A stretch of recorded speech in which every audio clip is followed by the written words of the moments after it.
just extend a massive thank you to Dr. Rick Hanson, who's joining us today. Thank you so much for taking the time, especially in these extraordinary circumstances that we find ourselves in, and coming all the way from California over to Dorset in the UK, which is where I'm based.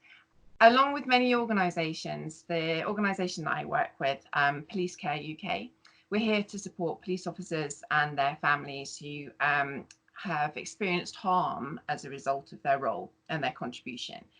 So we provide practical support, emotional support, financial support. My role is I'm a neuropsychologist, and I focus on trauma resilience. So as you can probably imagine, your life's work, in fact, has been such a heavy influence on the work that we do in terms of rewiring the brain and trying to infuse some resilience into their day jobs. And your book, Resilient, which I'll just show the audience that we have here, absolutely key to what we're doing going forward.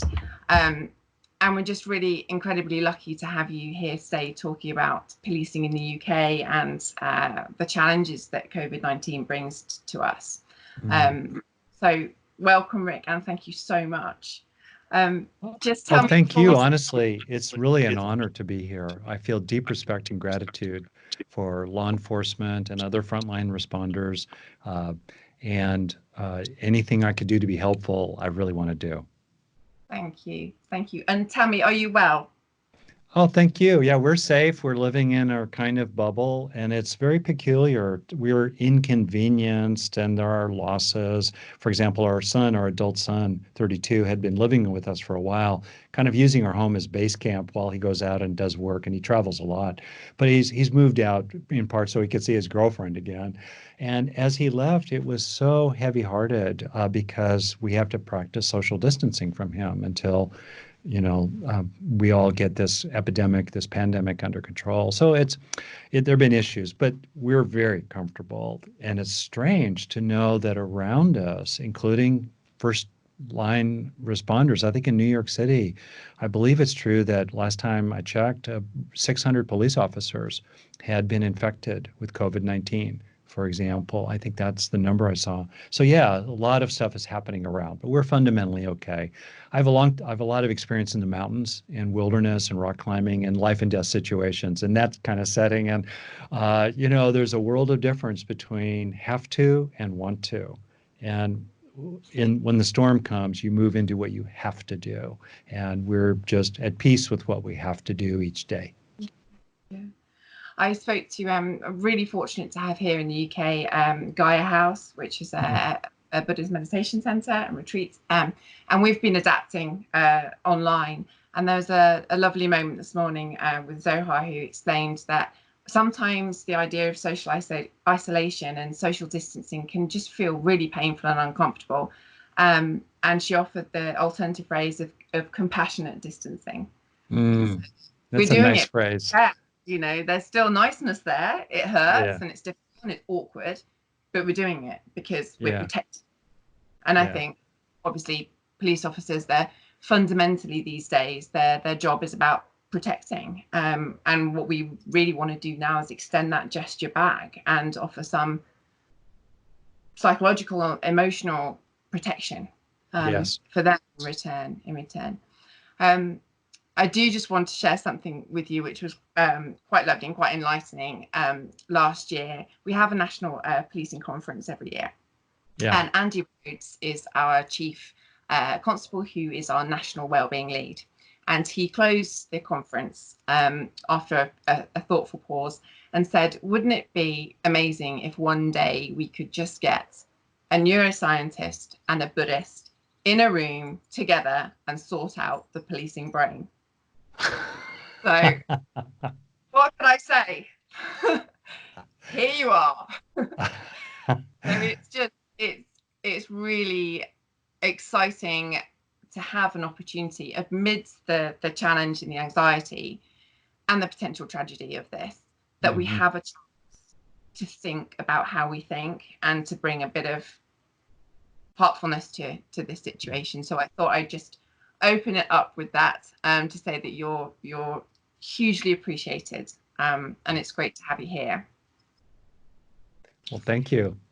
Um, so I suppose to start really, I'd like to just kind of ask you some of your own reflections on what resilience means to you now in this time. What challenges do you think COVID-19 and the pandemic brings to our understanding of resilience in our conventional, traditional understanding?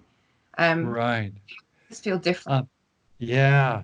Um, well, I'm I guess in some ways I'm old-fashioned in the sense that I think of resilience, which is now a big fancy word, as really about self-reliance and being able to manage the challenges of life without getting knocked over by them. Or if you do get knocked hard, which is understandable, you recover fairly quickly. It's a little bit like having a sailboat with a deep keel.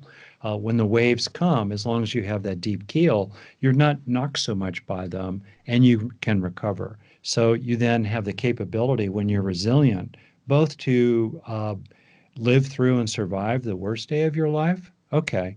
But resilience is mainly something we need to thrive every day of our life, to deal with Yeah. conflicts with others, to deal with pain in your body, to deal with what arises in your mind from your own childhood, to manage frustrations, to keep on going when you're tired, to keep on helping other people when you're exhausted. That's resilience too. And so then the question becomes, how do we get resilient? And I'm happy to talk about that with you. New science is showing that we can literally grow the inner strengths that make us resilient. Different inner strengths make us resilient, like compassion for others, compassion for ourselves, self worth, grit, determination, fortitude, impulse control, gratitude, mindfulness. These are all factors of resilience. We can grow these factors of resilience inside ourselves, hardwired into our own body, particularly into our own brain. And that's full of hope. We have this power that we can influence and take charge of the brain change process from the inside out. And no one can stop us, actually, from doing that, but no one can do it for us. Absolutely. And I think that's the real difference that I'm sensing here is that um, a lot of the time we, especially in policing, we assume that resilience is about bouncing back from trauma. And because we specialise in trauma at Police Care UK at the moment, um, that is certainly the case that resilience is about bouncing back. Um, but we're also aware that long term sort of complex trauma and complex PTSD can really erode our sense of agency and self-worth. And in policing, we've published some recent data that 12% of serving police officers have complex PTSD, and a further 8% have regular PTSD. So, we're talking 1 in 5, Mm-hmm. more than 1 in 10 having a real sense of not being able to necessarily do what they need to do their job well and to keep themselves safe. And it's that opportunity to encourage people that you can actually do something yourself, Mm-hmm. um, to foster that resilience, and that it doesn't have to be um, a massive endeavor, and a journey of neuroscience and meditation and removing yourself from society to do it. You could actually do that in our everyday life, and that's what we really hope to kind of take out of our work to offer police officers. Yeah. Um, well, trauma, first of all, is a big deal. I mean, that's a word that's used for things that are really a big deal. And post-traumatic stress is a really big deal. What I think is helpful, especially for people to know, is that grounded in brain science, by first having experiences of whatever you want to grow in yourself, and then second, helping from the inside out those experiences to change neural structure and function in lasting ways, gives us this tremendous capacity to be useful to ourselves and Yeah. influence who we are becoming. And as you know, there's this famous saying from the Canadian psychologist Donald Hebb that neurons that fire together wire together. So when people are indeed having experiences of meaning or connection with others, camaraderie, both of which are important factors in preventing trauma in the first place and aiding healing of it. The sense of purpose and value in what you are doing and a sense of common humanity with others. So, for example, or if you're having a sense of calm or calm strength, that's another factor of resilience. It's another factor of recovery from PTSD, let's say. When you're having these experiences, when those neurons are firing together, inside the coconut, as it were, the 3 pounds of tofu like tissue or a kilo and a half, inside your skull, when you're having those experiences, you can help yourself grow them inside yourself as a trait by staying with the experience for a breath or longer. Keep those neurons firing. Try to feel it in your body, which will increase the number of neurons that are actually engaged in learning from the experience of self-worth or meaning or camaraderie or calm.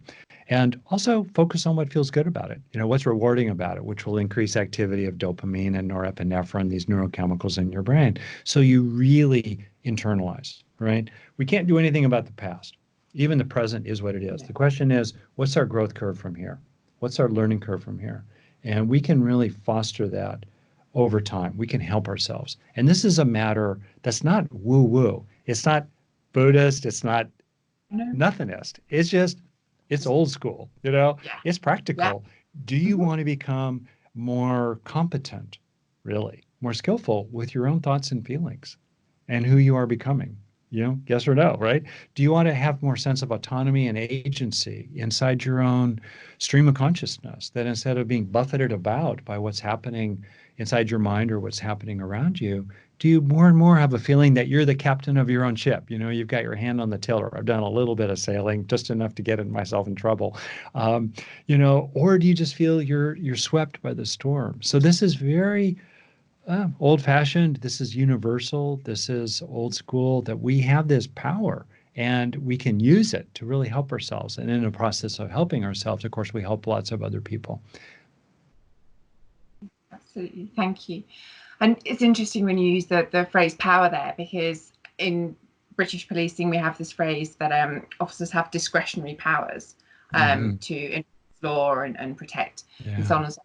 And I've often thought, we actually have discretionary powers to choose to look after our mental well-being, to protect our mental health. That is our discretionary power. And I think in times of crisis that we're in, it's very difficult to find that sense of agency. There are a lot of unknowns, and what we're hearing from officers is the high levels of anxiety are coming from because the virus is hidden, it's invisible.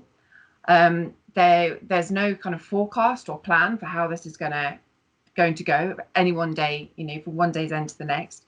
The figures are changing. We're told different guidance about what to expect and what not to expect. So there's no plan. And there's still that weight of responsibility that police officers do something, and I guess what would be really helpful is to try and support officers to make that decision to do something first with themselves and with their own thinking in this situation. So what would you say? Would you be able to offer some examples of some kind of practical like grounding exercises or moments that people can take just to gather themselves and check in with how they're feeling? Yeah. So what I've named so far is the fundamental how of personal healing and development. The fundamental process basically has 2 steps to it. First, we have to experience whatever is useful or beneficial, helpful. We got to start there. We can't just plug some kind of module into our brain. Thank goodness. Okay, we start with the experience of one kind or another. And these are normal experiences of gratitude or camaraderie or calm or restraint or mission or purpose or service. We experience these things. And then we help them become who we are. We help ourselves gradually become this way as a trait, right? In that second necessary step where we help those neurons, in effect, wire together. And I'll just say this, and people can review the training experiences they've had. They might review the counseling experiences they've had and realize that routinely that second step is dropped out. And because it's dropped out, the learning curve stays flat. There's no hardwiring of resilience or happiness or compassion or gratitude or grit into the nervous system. It's flat when the experience is not converted into a physical change in the brain. That's very important to register. And to realize, on the other hand, if we just take that extra breath or two or three, or the people we're training, we encourage them to take that extra breath or two or three to feel it and to feel it in the body and to receive it and to focus on what's rewarding about it and to use other methods that are freely described at my website, rickhanson.net. Whatever you want to do. And it only takes a breath or two or three at a time, really, but multiple times a day help that experience become converted. What's the conversion rate of that experience? What's the return on investment of that experience, right? In effect, the interest rate of that experience in terms of lasting learning. And in so doing, burp, burp, burp, burp, we steepen our growth curve. Episode after episode after episode, usually less than a dozen seconds long, some of them longer, like in a longer practice, we increase our growth rate from those episodes of learning multiple times a day, which then increases our growth rate over the course of the day, the week, the lifespan. Very important. So I've kind of talked about that. It's a really important thing. So then in particular, there's some great kind of hacks. I'm a methods guy, I'm a practical guy. I'm like you, a clinical psychologist, essentially, in the trenches, really wanting to help people. I love the science. I consume a ton of it. I produce very little, but I mostly synthesize it and apply it to some extent, informed by the deep understanding of the mind in the wisdom traditions of the world that do not have to be related to in a religious way to gather the value pragmatically of them. And that's really, really true. And so that said, you want a couple that I just think are total go-tos? All right, great, good. Yeah. So one major go-to is longer exhalation. We have two branches of the autonomic nervous system that keeps us on a kind of even keel, to use that sailboat metaphor. And one branch is sympathetic, that's arousing, and it gets involved with fighting and fleeing. Then there's when we go into stress, but we can have fun with the sympathetic nervous system, cheering on our sports team to victory, let's say, without being angry or scared about it. Okay. Then there's the parasympathetic branch of that autonomic nervous system, so-called rest and digest branch, that is calming and soothing, but in an extreme moves us into the freeze response, the human equivalent of playing dead. And if you think of the definition of trauma, it's basically inescapable pain, including moral pain. Maybe it didn't happen to us, but we're just shocked and stunned by what we witnessed happening to another person, say. Yeah, but it's inescapable. That's the point. It's inescapable. We're frozen in it. So, that kind of freeze response is certainly an extreme version of it. Okay, that's a general overview. You knew this stuff already. So exhaling engages the parasympathetic branch of the system, and it slows the heart rate. And people notice, if you make your exhalation as long as, or maybe twice as long as, the inhalation of a single breath, it will be calming and centering. Like inhaling 2, 3, exhaling 2, 3, 4, 5, 6. Just one of those, and count however you like, instantly changes what's going on. And you do 3 of them in a row, boom, you're a lot calmer, in part because your heart rate has been slowed. So that's one really simple one. I like that one a lot. Yeah. It's a great hack. A second is, if your mind is spinning, technically, you're involved with activity in the midline of the cortex, especially toward the rear. You're really getting active in the default mode network. It's like sort of a simulator in these science fiction movies of imagined realities, especially the future and the past. There's a place for that, but a little of that goes a long way. And if you think of a lot of traumatic process, we're trapped in the past. And or we project that past into the future in a catastrophizing kind of way. That's problematic. So if you want to come into the present and also reduce the voice in your head chattering away or brrr, super useful to just tune into the internal sensations of your body. Breathing's a good 2-for-1 there. You can extend the exhalation while being aware of the internal feeling of your chest rising and then falling, or the feeling of the air being cool coming in or warm as it goes out. That taps into what's called interoception. I know you know these things. It engages the part of the brain, the insula, which is very involved in tuning into the body. And what happens then is that quiets default mode activity that's caught up in the future or the past, brings us into the present. It also quiets verbal activity, and it reduces anxiety simply by being aware of the internal sensations of the body. Now, if a person is dealing with chronic health issues and they're sort of alarmed by being aware of their body, then it would be counterindicated. But for most people, just that simple tuning into the internal sensations of the body is a second really great hack. I'll give you a Brilliant. third one really fast if you want. Yeah, do, yeah. Okay, great. And you can watch it with your just eyes. So a lot of cortical processing is involved with visual processing. So if we adjust visual processing, it tends to have a large, pervasive, cascading influence in what's happening in the brain and therefore how we feel in the mind. Okay, so if you bring the gaze close to yourself, it naturally increases what's called the egocentric perspective. Not egocentric like selfish or vain, but just a technical term, kind of what's it got to do with me? Yeah, What's it got to do with me? Naturally, friend or foe. You think yeah. about the way we evolved this back in the Stone Age or all the way back in Jurassic Park. All right. So on the other hand, if you move the gaze out to the horizon line or above, Mm. and or get a sense of the room as a whole, the whole of the environment, it naturally moves us away from a very self-referential me, myself, and I frame, which is often saturated with anxiety and inadequacy and resentment and possessiveness and a lot of stressing and fussing and feuding. If we move out to things as a whole, it's immediately calming. It draws us into what's called an allocentric, technical term, perspective in which we have a sense of everything altogether. And again, right there, that's something a person could do just like that. Well, Rick, you've absolutely hit on the sweet spot of a lot of what we do at Police Care UK. We're running some training called traumatic incident processing training, and basically it's based on research that I've undertaken and long life study by Professor Chris Bruin at UCL. And we're looking at we have developed techniques that encourage allocentric processing after a traumatic incident so that officers can learn to zoom above their head, see the situation, Wonderful.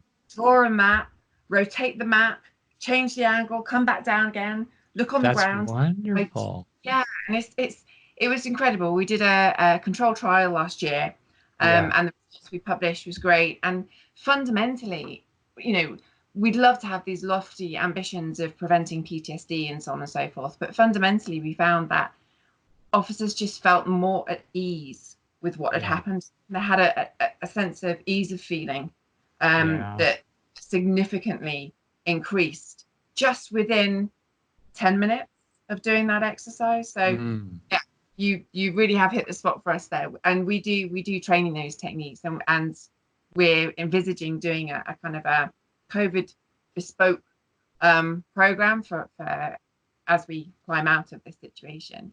So thank you for those. I think what we're hearing from police officers as well is that there's a lot of difficult emotions around kind of guilt and anxiety about being in the position where some of them are having to go out to work as key workers. They're on the streets and they're putting themselves at risk, and they're bringing that risk home back with them into their families and into their refuge, into their safe place.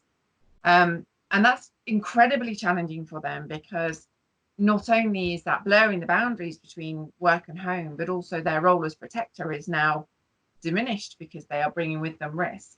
Yes. And I think it's an unfortunate situation, because there's nothing else they can do. If they want to do their job, they have to take that. They have to come back. Do you have any words of comfort or advice for officers in these situations? Well, first, just as a person, I feel compassion and gratitude for the people, first responders, people in law enforcement, such as police officers, um, who have to deal with that. And I, of course, feel for their families who, daddy's home, mommy's home. Ooh, is mommy Mhm. contaminated? Is it okay for daddy to touch me? And so forth. So that's a lot right there.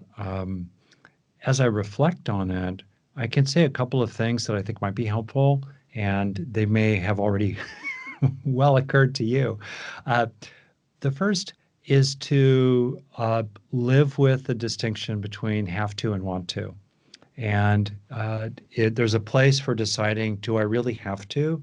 Is it my duty? What is my duty here? And then if the truth is we just have to, there's no point in second guessing ourselves again and again and again. That just adds stress. It makes it harder. Uh, Yeah. it clouds the mind. It actually is distracting. It makes us harder to be safe, to be very careful. So I think there's a place where we just kind of surrender, to use that word. And people may not like that word. I had a good friend a long time ago who said, I don't do surrender. I'm like, well, how about acceptance, or Good luck just with it that. is what it is? It totally sucks and it is what Yeah. it is, right? So, whatever that might be, there's a kind of peace that comes over us where we realize, wow, this sucks. This is horrible. I'm so sorry. And I don't have a choice. This is the channel I'm in, right? I've got to do this thing, and to just accept that. It doesn't mean to be cavalier about it. It doesn't mean to dismiss or push away the alarm of others or the cost that comes with doing what you just have to do. But it means we're not adding excess baggage to it. So that's one thing. I think a second thing is to look for what we can take refuge in. And I'm using that word refuge, which is a traditional word. I think of being a kid who plays hide and seek. When you finally get to the base, ollie ollie auction, home free, free, free. It's your refuge. Yeah, you come home from the day, you plop, it's your safe place. And so we can find refuge not just in places like sacred places, churches, synagogues, temples, or parks, or so forth. We can take refuge in what we know. For example, if we know that we've maintained good safety practices over the course of a day, we've been mindful of what our fingers are touching out there in the world and on our own body, for example. If we know that our procedures are good, we can take refuge in our procedures. And we can take refuge in knowing that I've done absolutely every single possible thing a person can do. And I take refuge in the knowing of that. I think that's a really important thing. And then the last is just to feel um, uh, a sense of relatedness with other people that who are in this mess with you, other officers who are also coming home and dealing with family. There's a sense of just commonness, common humanity, uh, the function that is we're basically we have to take care of the whole human tribe. Yeah. And the larger context is that I think over the last generation, easily, there's been, in a way, an attack on the bonds that tie people together. Yeah. Yeah. Yeah, and at all kinds of levels, an attack on that. And what we've come to see is that when everything is fine and the sun is shining and everything's nice and comfortable, okay, you can attack the bonds that hold us all together. But when a storm comes, like as it always does, whether it's an economic storm or a international crisis storm or a war or an epidemic, when a storm comes, it then hits the tribe, the community, the country, and if the public health system and the social safety net and the culture of uh, we're all in this together rather than being divided, us against them in various ways. You know, when the storm comes and it lands on a weak, it's like a building that's been hollowed out by termites. We didn't Yeah. realize it, but when the storm comes, so there's been a great lesson here that I think we need to really appreciate and build up again the net, the web the healthy web that allows for individuality, allows for competition, allows for a free market economy in many, many kinds of ways, but still has the safety net that holds us together. So these days, experiencing as best you can that sense of the safety net, the sense of connection with others can also be a way to manage the very specific situation that you just described. Brilliant. And I think that does speak to a lot of what we're experiencing in the British policing, the culture, is that there is this sense of dissociation from each other, and there are a lot of people who are single crewing, so they're going out by themselves, they're working in isolation, and there aren't the opportunities to have those moments of meaningful contact with each other, to grab a beer after work or meet each other in the gym, or there aren't those resources anymore, and there isn't the time, and there's very little contextualization about what's just happened to somebody. They don't get those chances where they can just go, wow, what was that about? And realize that is a shared experience. And one thing that did come through, a positive that has come through, is that an officer said to me recently that he thought that the British kind of old school policing was starting to have a little bit of a comeback during this crisis, because there were more of them going out on shift together, and then there was this sense of collective. But I do think that peer support and enabling officers to share experiences, not necessarily in a touchy-feely way, but just as you say, to acknowledge what happened to them, to have a moment where they can just feel it and go, yeah, okay, that was crap. Yep. And what do we do now? It's just so important. And it brings me to a question that has been raised by a gentleman called Andrew McNeil, who is the workplace policy lead at the Mindfulness Initiative, which came out of the Westminster Parliamentary Group on mindfulness in defence and policing. And he's asked if I might kindly ask you a question on his behalf, and that is really about leadership in to some extent. And he asked that, do you see the current increase in demand for mindfulness in the workplace translating into a sustained change in the workplace? And if you do, then what would you recommend that leaders and trainers can do to sustain that change towards mindfulness, basically understanding what the mind is doing and paying attention to life at work?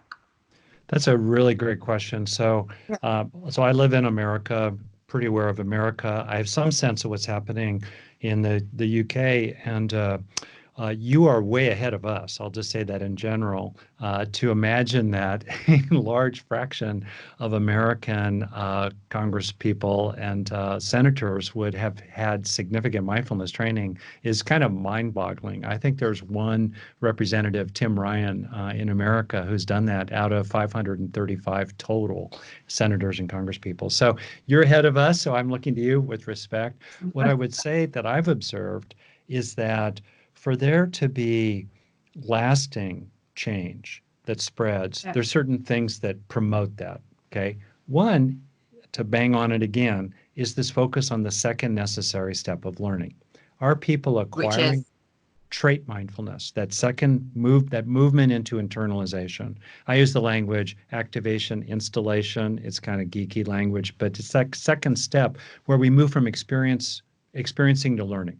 Without that second step, there's no hardwiring. There's no lasting change. So focusing on the acquisition of trait mindfulness and related factors of trait acceptance, trait self-acceptance, trait compassion, trait self-compassion, that movement from state to trait. States are easy. It's easy for people to experience a moment of mindfulness or 20-minute meditation of mindfulness. That's easy.